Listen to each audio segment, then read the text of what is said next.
On this episode, we are replacing 2 broken garage door hinges. So there could be as many as 4 different style hinges. They got numbers on them. So the ones down on the bottom are number 1s. So I got 2 number 1s, and then there's a number 2, a number 3, and then up at the top is a number 4. This garage door is from the 1970s. That top hinge is from the 70s. I've welded it before because it's broken before.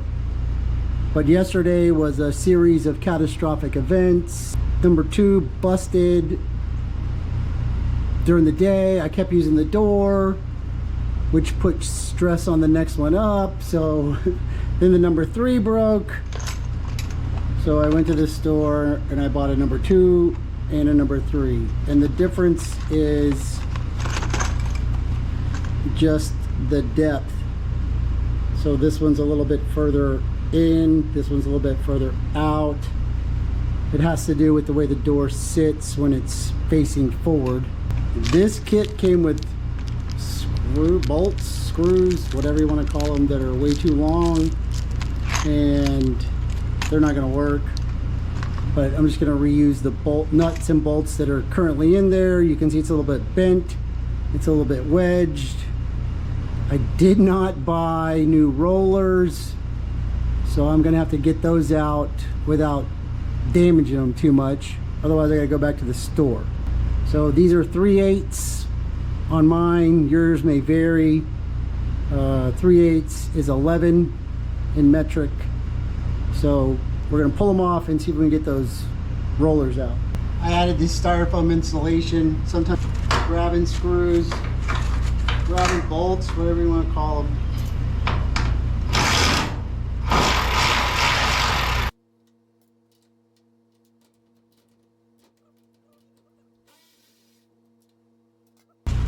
Bolts are going to fall down behind here. So be careful. You don't want to lose them. Well, whatever. Maybe you do, I don't know.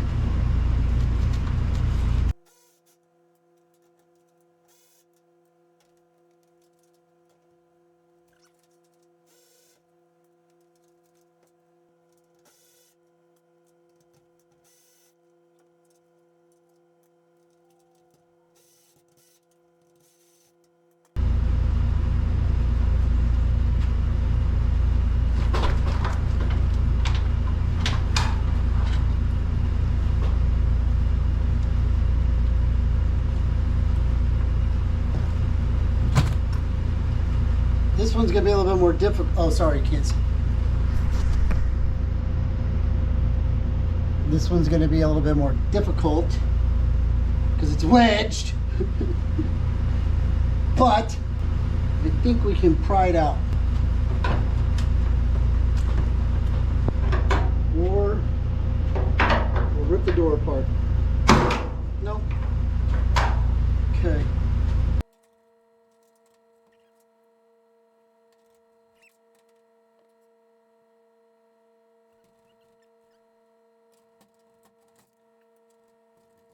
It's wobbly, but there's 1, 2, 3, 4 sets of hinges holding it.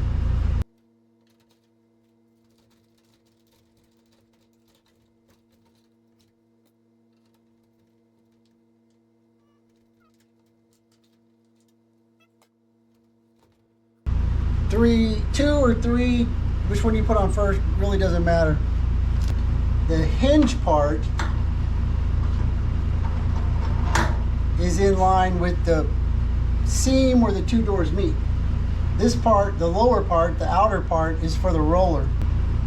So as long as they roll, they spin, they're fine. These are going to slide in like this, but you can't put it in with this on. So take this, put it through the outer part, pop it in,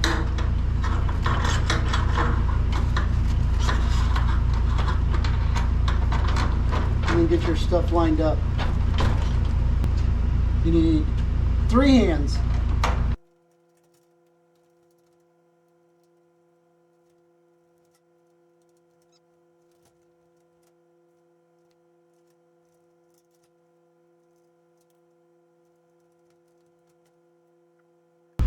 I told you they would fall.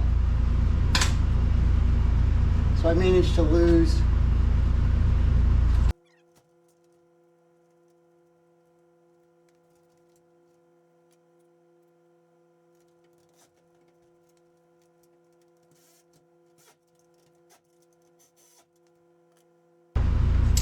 again. So this is a number 2.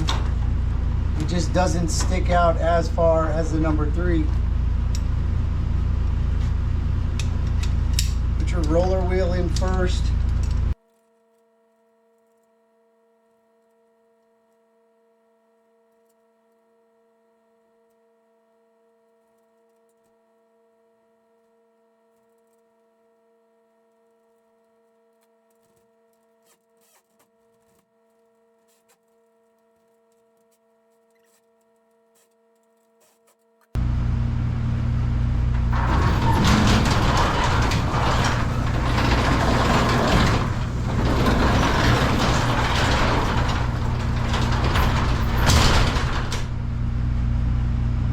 So that's it for the garage door. If you're interested, I'm going to be installing foam insulation over this sound deadening material inside this 41 Chevy truck cab for the rest of the day. You can tune into that if you like. Thanks for watching. Y'all have a good day.